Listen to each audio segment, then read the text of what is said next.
Bismillahirrahmanirrahim.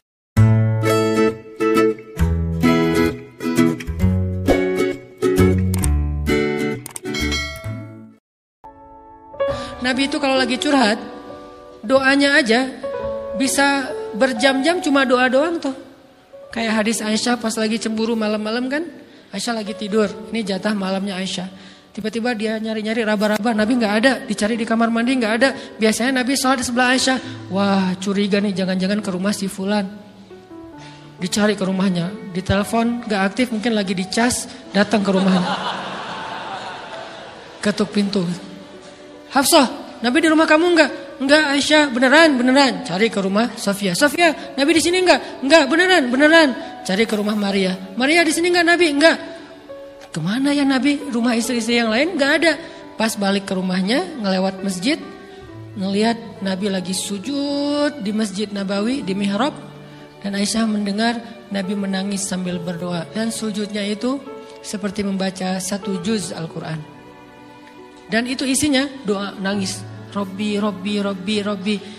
Jadi kalau kita katakan gak usah banyak berdoa sama Allah, malu. Justru Allah suka kepada hamba yang berdoa. Justru sebaliknya, kalau kita jarang berdoa atau enggan berdoa, buat Allah itu orang sombong. Allah gak suka hamba kayak gitu.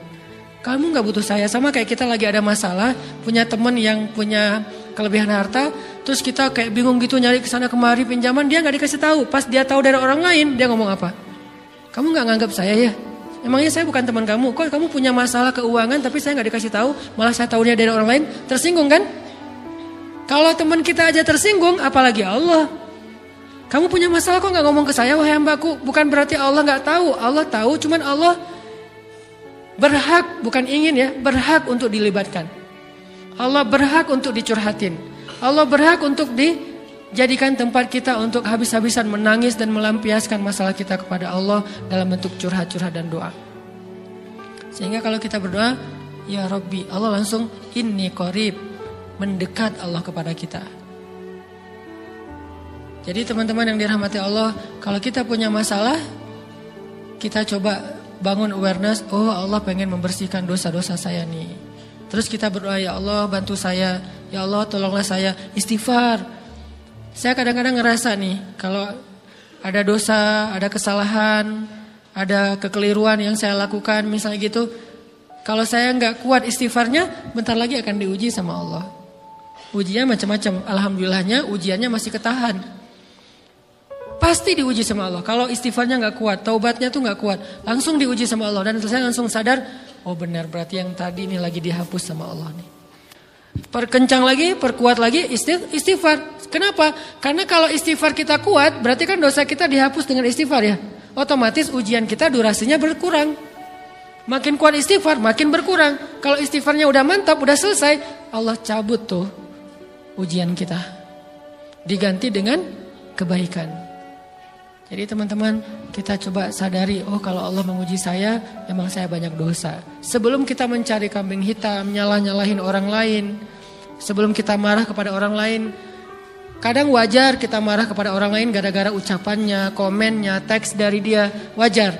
Tapi sebelum itu, marah dulu kepada diri kita atas dosa dan kesalahan kita yang baru saja kita lakukan. Atau yang dulu kita lakuin dan belum benar-benar kita tinggalkan.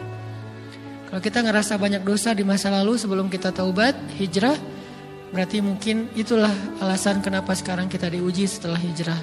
Kenapa agak-agak harus jungkir balik setelah kita hijrah. Kenapa harus sedikit berdarah-darah setelah kita hijrah. Anggap aja itu untuk mengkifarat, membersihkan dosa-dosa kita yang telah lalu. Supaya apa? Supaya kalau kita pulang kepada Allah, kita pulang dalam keadaan bersih. Dan itu pasti akan menjadi orang yang paling beruntung. Daripada nanti diberesin di akhirat, mending diberesin di dunia kan. Soalnya kalau diberesin di akhirat, itu lebih berat. Akhirat itu perlakuannya beda dengan di dunia. Di dunia kalau kita salah, akan dibalas oleh Allah. Kalau kita belum taubat, dibalas oleh Allah sama. Tapi di akhirat, ukurannya beda. Sehingga heran ya, kalau ada orang yang merasa beruntung, lolos dari hukuman dunia, dia pikir dia udah lolos dari hukuman Allah. Mending dia beresin deh di dunia daripada nanti di akhir berlarut-larut. Itu bahaya banget. Kalau buat saya pribadi dan saya yakin teman-teman juga kayak gitu, nggak mau ada masalah di akhirat, mending masalah di dunia aja. Tapi masalah di dunia juga kita nggak mau berlarut-larut, pengen cepat dimudahin sama Allah. Caranya istighfar, istighfar, istighfar. Tidaklah Allah memberikan kepada kita ujian kecuali salah satu alasannya pengen menghapuskan dosa. Idza kathurat dzunubul 'abdi wa lam yakun lahu min 'amalin liyukaffiraha fabtalahu Allahu bil hazan liyukaffiraha. Kalau seorang hamba banyak dosa dan dia nggak cukup amal untuk mengkifarat dosa-dosanya, Allah akan menguji dia dengan rasa sedih, dengan rasa kecewa, dengan rasa berat, sakit hati untuk mengkifarat dosa-dosanya. Itu yang kita bangun. Sehingga kalau ada masalah sama orang lain, kita memperbaiki diri dulu. Bukan sibuk dengan kesalahan dia terus menerus yang gak mau kita maafin. Misalnya ada teman kita nih, jadi clash sama kita. Hal pertama yang kita bangun, astagfirullahaladzim, saya banyak dosa nih. Tapi kan yang salah dia, ya. Tapi mungkin dia nggak akan mengatakan kalimat itu, nggak akan bersikap kayak gitu kalau kita nggak punya dosa. Allah sengaja mengutus dia untuk menguji kita lewat kata-katanya, lewat perilakunya, karena kita punya dosa. Jadi penyebab pertama diuji itu bukan teman kita yang salah, itu penyebab kedua. Memang dia salah dan itu harus kita akui, realistis lah. Dia salah, dia nggak pas, dia nggak bijak, dia apa? Oke. Tapi yang mentakdirkan dia salah kepada kita Allah Subhanahu wa taala. Kenapa Allah takdirkan gitu? Karena kita masih punya banyak dosa. Allah kirim kita ujian, bisa manusia, bisa alam, bisa dalam diri kita sendiri. Itu semuanya adalah cara Allah untuk menguji kita dan membersihkan dosa-dosa kita. Ini yang kita bangun pertama. Yang kedua, kata Nabi di dalam hadis Bukhari, "May yuridillahu bihi khairan." Yang terkenal kan yufaqihu fiddin, itu yang terkenal. Ternyata ada dua modelnya. Ada may yuridillahu bihi khairan yufaqihu fiddin. Siapa yang Allah pengen kasih dia kebaikan agama, kebaikan, Allah akan buat dia mengerti halal dan haram. Itu berarti Allah sayang sama dia. Ini satu model hadis. Ada model yang kedua, mirip redaksinya. May yuridillahu bihi khairan yusib min. Hadis Bukhari. Siapa yang Allah pengen ngasih dia kebaikan, Allah uji. Hah? Kok gitu caranya? Ternyata kayak gitu rahasianya. May yuridillahu bihi khairan, may yuridillahu bihi khairan. Siapa yang Allah pengen ngasih dia kebaikan, Allah kasih dia musibah atau ujian. Kenapa bisa seperti itu, Ustaz? Fa inna ma'al usri yusra. Inna ma'al usri yusra. Seolah-olah Allah bilang di dalam ayat itu, kalau kalian mau dapat kemudahan, biasanya lewatnya kesusahan dulu. Kalau kalian pengen dapat keberuntungan, biasanya dapatnya kerugian dulu. Tapi keberuntungan dan kerugiannya pasti gak sebanding. Keberuntungannya jauh lebih besar daripada kerugiannya. Kerugian itu kayak modal doang, DP. Jadi kalau kita mau dapat kejutan dari Allah, Allah kasih kita DP. DP-nya apa? Ujian, DP-nya musibah, DP-nya rasa gak nyaman. Itu DP tuh. DP terhadap apa? DP dari Allah terhadap hadiah-hadiah besar yang Allah pengen ngasih ke kita setelahnya. Cuman banyak orang yang menolak DP ini. Sama kayak kita misalnya. Kalau kita mau ngasih dia hadiah, kita kasih dia kayak kejutan dulu. Dia lagi ulang tahun nih, disiram air dulu. Setelah itu dikasih hadiah-hadiah yang mahal. Rela gak disiram air demi hadiah? Rela, udah siramin lagi aja. Kalau setelahnya ada hadiah. Yang kita gak rela, kalau setelah disiram, disuruh bersih-bersih sendiri dan gak dikasih apa-apa, kan gak rela tuh. Berarti ini bab iman. Yakin gak kalau Allah tetap ngasih hadiah? Kan sabar dan iman itu ternyata tahu aman, kembar. Kalau kita yakin Allah ngasih hadiah setelah ngasih kita DP ujian, ya kita akan sabar. Gak apa-apa deh, bentar lagi mau dikasih hadiah, digini-giniin juga gak masalah. Dibully, diapain sama Allah, biarin aja. Ya Allah saya sabar, kan bentar lagi mau dikasih hadiah nih. Ini masalah yakin. Tapi kalau kita gak yakin, apa sih maunya Allah gitu kan. Begitu kalimat ini keluar, maka yang muncul setelahnya adalah mengeluh, berputus asa, dan gak akan sabar menghadapi ujian. Ujian, kata Nabi, may yuridillahu bihi khairan. siapa yang Allah pengen kasih hadiah, siapa yang Allah pengen kasih kejutan, siapa yang Allah pengen kasih pertolongan, siapa yang Allah pengen kasih kebaikan, yusib min, Allah akan uji dia dulu. Ini sunnatullah. Sehingga kalau kita lagi diuji, yang kita lihat jangan ujiannya, apa setelah itu.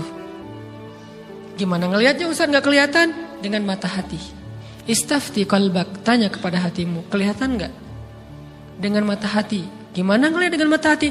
Dengan iman, saya percaya Allah pasti ngasih kebaikan setelah ini. Orang Allah sendiri yang ngomong, gak ada satu huruf pun di Al-Quran yang salah. Apalagi satu ayat, apalagi dua ayat. Fa inna ma'al usri yusra. Ditegesin lagi, inna ma'al usri yusra. Tapi usr dulu, baru yusr. Dikasih kesusahan sedikit, dikasih kemudahan yang banyak. Dikasih kesusahan sedikit, dikasih kemudahan yang banyak. Ini yang kita coba bangun tajdidul iman. Bangun memperbaharui yakin. Sehingga ketika kita diuji, sedih, wajar. Mengaduh sedikit bukan mengeluh ya. Kalau mengeluh kan nyalahin Allah. Kalau ngaduh, yang namanya orang dicubit kan itu ngaduh. Tapi kalau apa sih maunya Allah? Nah itu ngeluh.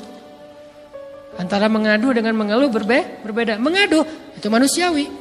Sedih itu manusiawi. Air mata bahkan bukan hanya manusiawi, itu rahmat dari Allah. Orang yang gak bisa menangis itu yang bahaya. Kalau kita masih bisa menangis, berarti kita masih peka hatinya. Bukankah anak kecil paling sering menangis? Berarti hatinya peka. Siapa lagi selain anak kecil yang paling sering menangis? Cewek. Cowok itu emang gak punya perasaan, makanya jarang nangis. Cewek dikit-dikit nangis. Jangan bilang, cemen banget sih nangis apa, cengeng apa. Enggak, karena dia perasaannya lebih peka dari kita. Itulah kenapa Allah menitipkan bayi kepada perempuan. Kalau dititipin ke laki-laki hancur. Di balik kepekaan perempuan, di balik sensitifnya perempuan, di balik perasaannya yang luar biasa, di situ Allah Subhanahu wa taala menitipkan amanah, dia yang paling baik dalam merawat bayinya. Perempuan secara umum mungkin lebih banyak bicara daripada laki-laki ya. Walaupun ada orang yang perempuan pendiam banget, ada yang enggak ngomong sama sekali, misalnya diam-diam aja, ada. Tapi secara umum perempuan lebih banyak berucap daripada laki-laki. Emangnya ini kekurangan? Bukan. Ini kelebihan. Kalau dia berikan itu dalam hal yang tepat. Apa yang tepat? Mendidik anak.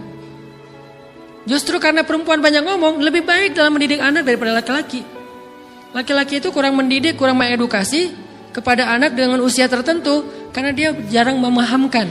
Salah hanya marah, salah hanya ditegur. Kalau ibunya jelasin gini sebelum tidur ibunya yang ceritain banyak cerita. Saya sendiri ngalamin. Sering mana seorang ayah sama ibu interaksi sama anak dalam bentuk verbal. Sering ibu. Jadi menangis itu rahmat dari Allah. Gak apa-apa, nangis saja. Dan itu tidak disebut mengeluh. Kamu kok nangis? Kan orang Islam harus sabar. Emangnya nangis dengan sabar itu bertolak belakang? Sabar tetap sabar. Ya nangis jalan aja terus nangis. Nangis pakai nangisnya nggak cuma nangis doang, emotikonnya juga nangis, berderai-derai gitu. Sampai air matanya menggenang gitu kan ya. Boleh lah. Ditambah lagi dengan visual menangisnya posting bahwa dia lagi tertusuk duri dengan postingan kaktus atau apalah. Dia pengen share ke semua orang bahwa saya sedang sedih. Sehingga nanti ketika ada orang yang menghibur dia dengan sedikit kata-kata yang sabar ya segala macam, wah makin berderai-derai. Itu belum jadi. Kecuali dia keluarkan kata-kata mengeluh, baru dia disebut orang yang banyak mengeluh, berputus asa. Kalau mengaduh wajar. Walaupun ada nabi udah diuji berat gak mau mengaduh, apalagi ngeluh. Zakaria digergaji mengaduh aja enggak. Kenapa? Karena kata malaikat kalau kamu mengaduh sedikit aja, maka Allah Subhanahu wa taala akan menghancurkan kaum ini. Dia kasihan kepada kaumnya, gak mau mengaduh. Satu-satunya orang yang kita tidak boleh mengaduh hanya orang tua. Atau itu mengeluh kalau untuk orang tua. Kalau yang lain gak disebut mengeluh. Kalau ke teman, malas gak apa-apa. Jangan sering-sering tapi. Apaan sih? Ke teman boleh. Tapi ke orang tua, saja itu bukan lagi mengadu, itu sudah mengeluh. Khusus untuk orang tua. Kalau di antara manusia. Kalau kepada Allah dan Rasul, pastinya lebih dari itu. Ketika kita diam saja, tidak langsung beranjak sami'na wa ata'na labbaik ya rabbi wa sa'daik, enggak memenuhi panggilan Allah, itu sudah disebut bagian dari kufur ingkar. Tapi minimal kita mungkin masih mengaduh, kita masih menangis, kita masih lelah, kita masih merasa lemah. Setidaknya kita tidak mengeluh. Kenapa? Kita percaya Allah kalau mau ngasih hadiah kepada hambanya, DP-nya itu ujian. Dan yakinlah hadiahnya minimal 10 kali lipat lebih baik daripada ujian itu. Minimal, karena nggak ada amal soleh yang dibalas di bawah 10 kali lipat tuh nggak ada. Amal soleh, amal ya bukan niat. Amal yang udah kita kerjakan minimal dibalas 10 kali lipat. Minimal, maksimalnya bighairi hisab, tanpa batas. Bighairi hisab, tanpa batas. Ada yang 700 kali lipat kayak sedekah. Tapi tetap aja ayat sedekah di akhirnya ujung-ujungnya apa? Bighairi hisab juga kan? Berarti sedekah itu minimal dibalas 700 kali lipat. Minimal. Kalau kita yakin. Selalu syaratnya kalau kita yakin. Dan saya ngebuktiin itu banget. Saya pernah ngalamin lagi jalan-jalan di sebuah kota yang ada becak kayunya, becak sepeda gitu ya. Jalan terus saya bilang, Pak berapa ongkosnya? 20.000. Udah naik aja 20.000. Karena kita keliling-keliling kota, ternyata saya jadi kasihan sama dia 20.000. Kasihan kan 20.000 dibayar keliling kota, walaupun pas mampir beberapa tempat mungkin dia dapat tips ya. Tapi saya nggak tega gitu, dia cerita tentang anaknya lagi sekolah apa segala macam, makin bikin baper kan. Pas selesai saya kasih dia 100.000. Dari 20.000 dikasih 100.000 karena kasihan. Dan saya yakin nggak mungkin sedekah itu sia-sia. Kan Nabi bersumpah kan, demi zat yang jiwaku di dalam genggamannya tidak berkurang harta karena sedekah. Demi Allah kata Nabi, nggak berkurang harta karena sedekah. Berkurang harta karena belanja? Ya. Berkurang harta karena pacaran? Banget. Modal banget kan? Apalagi buat cowok. Tapi berkurang harta karena sedekah? Nggak mungkin kata Nabi. Demi Allah nggak berkurang harta karena sedekah. Berkurang harta karena istri? Nggak. Karena memberi kepada istri itu pahalanya lebih gede daripada sedekah. Makanya ngemodalin pacaran setelah nikah itu tumbuh berkah. Modal pacaran sebelum nikah itu apes. Jadi kalau pengen modal nih, ngemodalin cewek, traktir, ngapa-ngapain, bayarin, jangan sebelum nikah. Sebelum nikah jadi orang pelit aja, nggak apa-apa. Tapi setelah nikah jor-joran ngasih, apalagi yang, bayarin semuanya. Kenapa? Pahalanya lebih gede daripada sedekah. Bahkan lebih gede daripada infak fi sabilillah. Seorang suami memberi nafkah istri, itu pahalanya terkadang lebih besar daripada kita berinfak untuk fi sabilillah, untuk korban perang. Saya heran kalau ada orang sedekahnya rajin tapi ke istrinya kikir, aneh, berarti dia gak ngerti konsep. Padahal memberi kepada istri itu selama itu kebutuhan pokok ya, dan sedikit entertain, gak apa-apa asal gak berlebihan, itu luar biasa. Makanya saya kalau jalan sama istri yang yang mana? Itu yang Onit suka. Oh ya, Onit suka. Kasih aja. Kenapa? Minta ini. Kasih.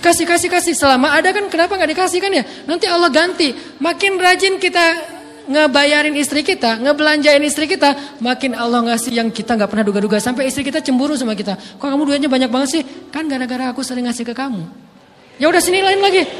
Mau ditransfer berapa gitu kan ya? Saya ngasih 100.000 ke si bapak. Dan saya yakin teman-teman sedekahnya pasti lebih dari itu karena 100.000 saya sebut. Kalau 1 juta ke atas saya nggak mau nyebut, malu dong, ria ya.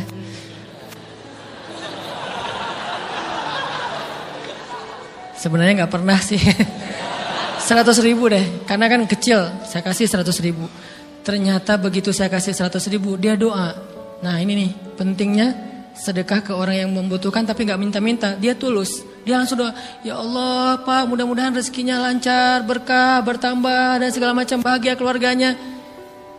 Doa-doa ini semuanya dikabulkan dalam hitungan hari. Pertama, bertambah bahagia rumah tangganya, dapat kecupan dari istri. Dia nganggap suami saya cowok banget sih. Mulai 1 nih. 2, demi Allah selang 15 jam kalau nggak salah, karena waktu itu malam, besok paginya ada orang yang ngejar-ngejar saya pengen ngasih hadiah. Ustadz saya pengen ketemu Ustadz. Maaf saya nggak bisa ketemu sekarang, lagi rush, lagi tight schedule gitu-gitulah, sok-sok gaya nggak jelas gitu ya. Terus Ustadz saya pengen banget ketemu, dia nggak ngomong pengen ketemu apa. Kalau dia bilang mau ngasih duit kan langsung saya prioritaskan kan ya.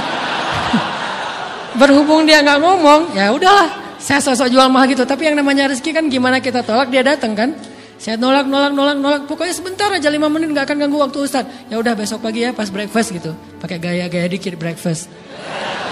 Pas breakfast, oh ya siap Ustaz. Jam berapa? Jam 8. Udah janjian jam 8. Mungkin orangnya nih dengar live streaming. Pak jazakumullah khair jaza. Makasih banyak mudah-mudahan Allah tambahkan rezekinya. Terus beliau besok mau flight ke luar kota jam 8. Akhirnya ngubungin lagi malamnya. Pak Ustaz maaf gak bisa ketemu besok. Karena saya jam 8 itu jadwal terbang. Oh ya udah nggak apa-apa. Seneng dong saya nggak jadi ketemu kan. Tahu gitu kan nyesel saya tuh. Seneng. Besok pagi jam 6 Pak Ustadz. Alhamdulillah ternyata penerbangan saya di-delay ke jam 11. Allah delay penerbangannya demi ngasih rezeki buat saya. Kan luar biasa kan. Ini hikmah kepedean saya, kegeeran kepada Allah gitu. Di-delay demi saya. Kan kadang-kadang GR ya di depan Allah ya. Robbi akraman kan gitu ayatnya. Allah memuliakan saya dengan istighfar tetap. Akhirnya saya bisa ketemu Ustaz. Saya nggak baca WA-nya. Terlambat baca, baru baca jam 8. Dia udah mulai agak putus asa. Kayaknya udah gak mungkin ketemu nih. Jam 8 pas saya baca, ternyata orangnya nggak di delay. Ya udah saya balas. Ya udah sekarang saya tunggu ya jam 9. Maaf cuma sebentar. Nggak apa-apa Ustaz 5 menit. Datang dia. Datang ngasih apa coba? Ngasih duit 200 juta. Demi Allah. Cuman berselang beberapa jam saya tolak-tolak. Tahu gitu Pak, datang malam ini aja.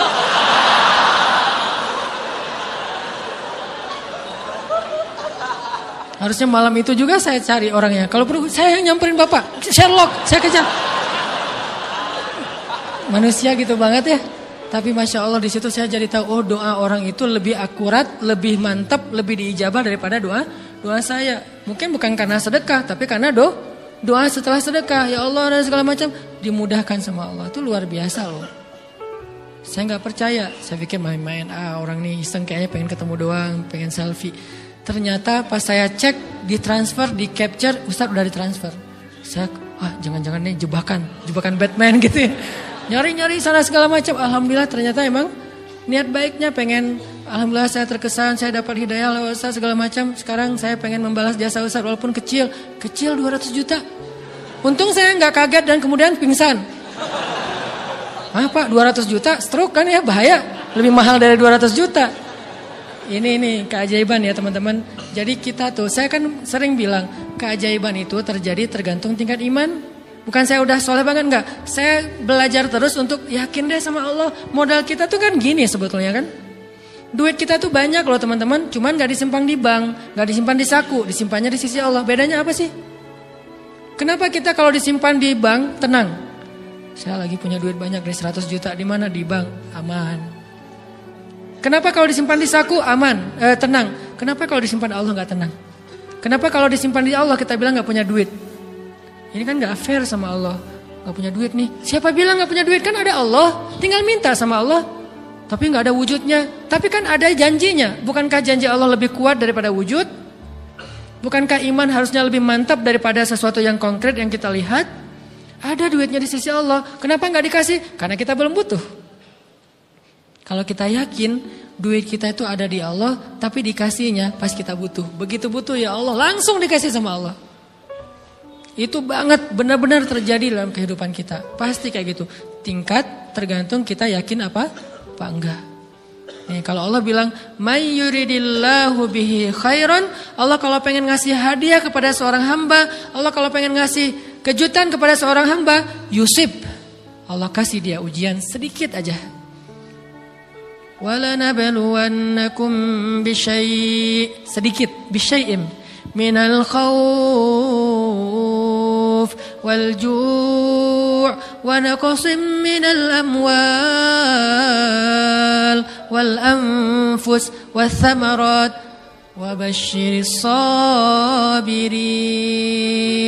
Kami uji sedikit aja dengan rasa lapar, dengan rasa takut, dengan sedikit kekurangan ini dan itu, sedikit. Tapi wa basyiris sabirin, sampaikan kejutan kepada orang yang bersabar. Sampaikan kejutan kepada orang bersabar. Jadi bisa dibilang kejutan-kejutan hidup kita itu munculnya dengan iman dan sabar. Dengan iman dan sabar. Iman artinya yakin, husnuzon sama Allah. Ana inda dhanni abdi bi. Aku tergantung prasangka hambaku kepadaku. Sabar, wasta'inu bis sabri was shalah. Minta pertolongan Allah, caranya dengan sabar, kemudian dengan sholat. Pasti Allah tolong. Ustaz, saya udah sabar. Sabar lagi. Isbiru wasabiru. Kalau udah sabar, bersabar lagi. Sampai kapan Ustaz? Sampai Allah Subhanahu wa taala benar-benar mengakui kesabaran kita. Setelah itu Allah pasti kasih. Terus apa yang harus saya lakukan Ustaz? Buktikan di hadapan Allah kita itu hamba yang penyabar. Jangan bilang ya Allah saya akan sabar. Jangan, tunjukin aja. Ya Allah kurang apa lagi dari saya? Tunjukin aja. Nanti Allah sendiri yang akan memberi kita gelar sabirin. Sehingga Allah bilang wabasyiris sabirin. Sampaikan berita gembira kepada hambaku yang sabar. Dan kalau Allah udah ngasih berita gembira, itu beruntun loh. Kita sabar kayak Allah tahan dulu nih ya. Kejutan. Allah tahan dulu hadiahnya buat kita tuh.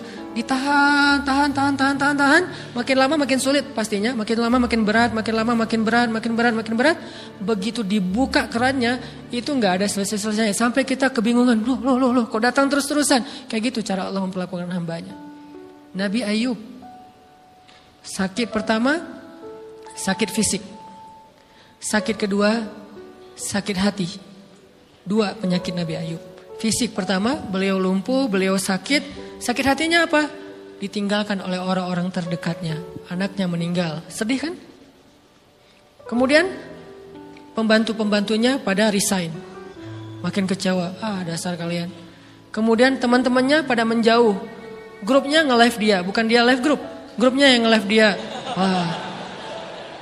Orang unfollow. Tiba-tiba followersnya tinggal 1 doang. Yang tadi ada ribuan, sekarang tinggal 1. Istri satu-satunya yang masih setia mendampingi beliau. Tinggal 1 followersnya. Kebayang gak tuh? Yang posting udah sepi, udah gak ada yang nge-like. Istri aja yang nge-like. Ini nih Nabi Ayub. Ditambah lagi datang keluarganya ke rumah Nabi Ayub. Gak mau ketemu dalam jarak dekat. Dari luar ngomongnya, Ayub kami gini. Kemarin kamu harta kamu tuh kan kamu ada masalah minjam duit karena istri kamu ini gimana nih bayarnya? Terus mereka tutup muka, nggak mau tertular. Mereka bilang jangan dekat-dekat dengan Ayub.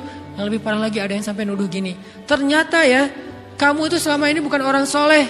Selama ini kamu tuh pura-pura pencitraan ordai. Ini buktinya nih. Ternyata akhirnya Allah tunjukin juga borok kamu, aib-aib kamu. Ternyata kamu itu selama ini orang munafik. Jadi Nabi Ayub malah dituduh orang jahat, orang yang terkutuk, yang selama ini mencitrakan diri sebagai orang baik gara-gara sakit itu dituduh demikian. Sedih luar biasa. Bertahun-tahun, ada riwayat mengatakan 17 tahun, ada yang mengatakan lebih atau kurang. 17 tahun ditahan semua kebaikan oleh Allah kecuali 1, iman. Sehingga Nabi Ayub tetap yakin Allah Maha Baik. Pokoknya yakin Allah Maha Baik. Allah gimana pun diuji, Allah Maha Baik. Diambil anaknya, Allah Maha Baik. Diambil kesehatannya, Allah Maha Baik. Diambil hartanya, Allah Maha Baik. Jadi orang yang tadinya paling kaya di negerinya, sekarang paling miskin di negerinya. Kebayang gak tuh dibalik 180 derajat. Yang tadinya paling kaya, gak ada yang lebih kaya daripada Ayub. Sekarang yang paling miskin, gak ada yang lebih miskin daripada Ayub. Allah Maha Baik, Allah Maha Baik, Allah Maha Baik. Husnuzan kepada Allah. Dan itu gak sehari 2 hari, 17 tahun husnuzon kepada Allah. Pada puncaknya ketika istri beliau harus menjual rambut, gundul, potong rambut, dijual demi apa? Udah gak tahu lagi ngemodalin apa untuk ngasih makan Nabi Ayub. Akhirnya nyari-nyari kerja gak ada yang nerima, jual rambut, pakai jilbab di rumah gak buka-buka jilbab. Ayub curiga, yang kenapa kamu gak buka jilbab di hadapanku? Enggak apa-apa, kan lagi musim panas, gak apa-apa. Akhirnya Nabi Ayub minta tolong dibukain ada apa, curiga kan. Pas dibuka udah botak rambut istrinya. Nabi Ayub menangis, kenapa, apa yang terjadi? Istrinya bilang, suamiku gak ada lagi modal buat kita makan. Saya cari-cari kerja sana sini, gak ada yang nerima. Bahkan untuk mandiin hewan aja gak diterima. Akhirnya saya jual rambut saya, mudah-mudahan bisa untuk kita makan beberapa hari. Istrinya keluar, Nabi Ayub menangis, baru Nabi Ayub berdoa. Itu juga doanya malu-malu dan husnuzon. Malu-malu, husnuzon. Gimana kalimatnya? Rabbi massaniyaddur. Ya Allah, saya sakit. Gitu doang ngomongnya. Bukan, ya Allah udah sekian tahun saya sakit, saya gini, saya gitu. Enggak. Ya Allah, saya sakit. Wa anta arhamur rahimin. Tapi tetap ya Allah buat saya engkau yang paling baik. Coba, masih ngomong gitu? arhamur rahimin. Gak apa-apa. Jadi seolah-olah mau ngomong, ya Allah saya sakit, tenang, saya gak ngeluh ya Allah, engkau tetap yang paling baik. Gitu coba Nabi Ayub ke Allahnya tuh. Langsung Allah munculkan mata air di bawah kaki Nabi Ayub. Tiba-tiba beliau jadi basah, mandi, sembuh semua penyakit, rontok dengan semua luka-lukanya. Dan wajah Nabi Ayub semua tubuhnya menjadi muda. Yang usianya tadi udah 80-an tahun, tiba-tiba menjadi di antara 35 tahun. Itu usia ideal. Maaf ya, saya usianya kurang lebih segitulah. Usia penduduk surga antara 30 sampai 40 tahun. Itu usia penduduk surga. Dan usia itu mempertemukan dua kebaikan. Fisiknya sudah sempurna dan akalnya juga kebijaksanaannya sudah sempurna. Kalau di bawah 30 tahun, fisiknya sempurna, akalnya belum sempurna. Kalau di atas 40 tahun, akalnya sempurna, fisiknya sudah berkurang. Antara 30, 40, 45 ya kurang lebih segitulah. Nabi Ayub menjadi muda lagi. Jadi keren. Persis kayak masa mudanya. Jadi kalau ngelihat foto yang postingan pertama di Instagramnya tuh mirip nih. Kan udah postingan yang ke 1000 ya. Udah berapa tahun dia pakai akun yang sama. Wah, mirip dengan yang dulu. Istrinya datang. Begitu datang, astagfirullahaladzim, ada cowok keren di rumahnya. Tapi mirip Ayub. Cuman gak mungkin ini Ayub. Langsung nyari Ayub, di mana Ayub? Kata Ayub, saya Ayub, suami kamu. Enggak, kamu bukan Ayub. Suami saya tuh udah tua, suami saya sakit-sakitan. Kamu bukan Ayub. Mirip sih. Akhirnya, saya Ayub. Apa buktinya kamu Ayub? Ditunjukkan buktinya oleh Nabi Ayub. Apa buktinya? Nabi Ayub menyampaikan beberapa kenangan mereka berdua di masa lalu yang gak ada yang tahu kecuali mereka berdua. Itulah pentingnya kita menyimpan kenangan.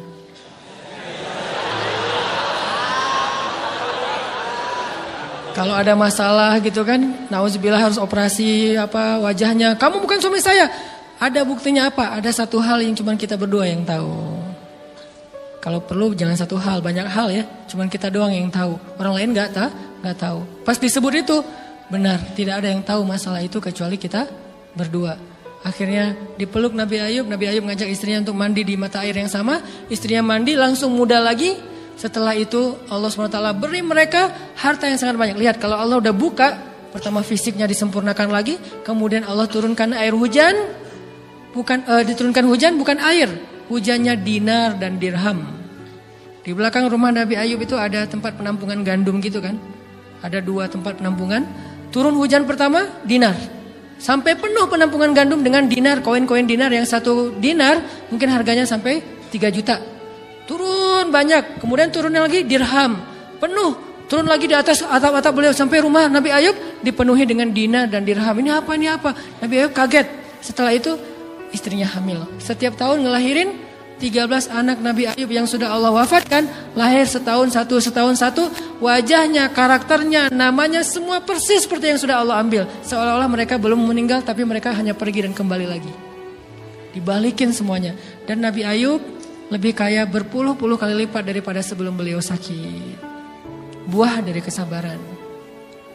Artinya Allah kalau mau ngasih kebaikan yang berlipat ganda, yang luar biasa, yusib, Allah kasih dia ujian sedikit. Itu hadis Bukhari. May yuridillahu bihi khairan yusib min.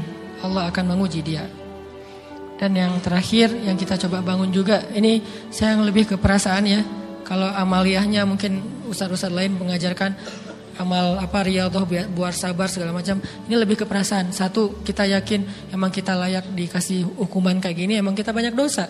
Jangan terlalu besar kepala, saya gak layak dihukum, saya gak layak diperlakukan kayak gini. Kalau manusia ke kita wajar kita ngomong kayak gitu. Saya gak layak diperlakukan kayak gini sama dia, oke. Tapi oleh Allah layak banget karena emang kita banyak dosa. Makanya kalau kita gak kuat lama-lama digituin, banyak istighfar. Yang kedua, husnuzon, lebih keperasaan nih. Oh Allah pengen ngasih saya kejutan. Sabar. Sampai kapan? Sampai Allah benar-benar melihat kesabaran kita. Yang ketiga, nah ini juga lebih keperasaan. Allah itu kalau kangen kepada kita, ngasih kita ujian. Terutama kita yang kalau gak dikasih ujian, jarang romantis sama Allah. Kalau udah dikasih ujian, Allah Akbarnya tuh bergetar gitu. Allahu Akbar. Kenapa banyak ujian? Tapi kalau lagi normal, sholat sebelah kaki, santai aja. Kalau perlu bersandar gitu ya. Sholatnya gak wudhu, tayamum cepet-cepetan, biar gampang gitu. Kan tayamum juga boleh Ustaz, kayak gitu-gitu lah. Kenapa? Kalau lagi normal. doa Rabbana atina fid dunya hasanah. Kalau misalnya baca dalam sholat qul huwallahu ahad, itu juga dibagi 3 rakaat. Tapi kalau lagi diuji Alif Lam Mim, Toha, Yasin, semua dibaca pembukaan surat. Khatam 30 juz teh. Kenapa? Lagi diuji. Sholat panjang, doa ya Allah habis-habisan, baru takbir udah nangis, Al-Fatihahnya nangis. Terus kalau ini baca Al-Quran, Bismillahirrahmanirrahim, khusyuk gitu. Tahajud, belum malam dia udah tahajud gitu. Tahajud, kirain udah saking semangatnya. Maksudnya apa belum malam dia udah tahajud? Dari sore udah kangen malam. Kapan ya malam, kapan ya tengah malam, kapan ya saya pengen tahajud, kangen dengan tahajud. Kan ada orang kayak gitu, saya kenal beberapa orang yang katanya hanya menunggu malam aja setiap hari. Setiap pagi, kapan ya malam.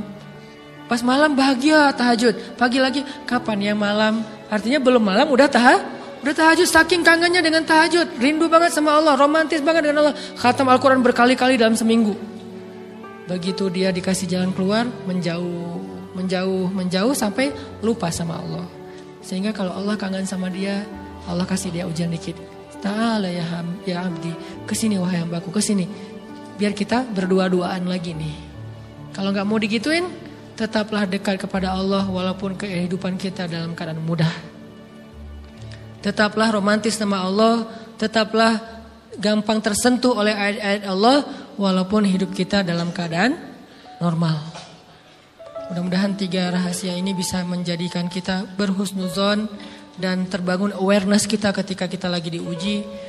Terutama ujian-ujian yang spontan muncul dari kata-kata teman kita, dari sikap orang lain. Langsung ingat, oh saya emang ada dosa yang mau Allah hapus. Oh habis ini mau dikasih kejutan. Oh Allah lagi pengen dekat sama saya. 3 hal ini mudah-mudahan terus kita latih. Awarenessnya yang dilatih, bukan hadis-hadisnya yang dihafal. Mudah-mudahan ketika diuji spontan kita langsung sadar, langsung balik on the track. InsyaAllah Allah subhanahu wa ta'ala istiqomahkan kita fis sarra wa fit dharra, dalam keadaan suka maupun dalam keadaan duka.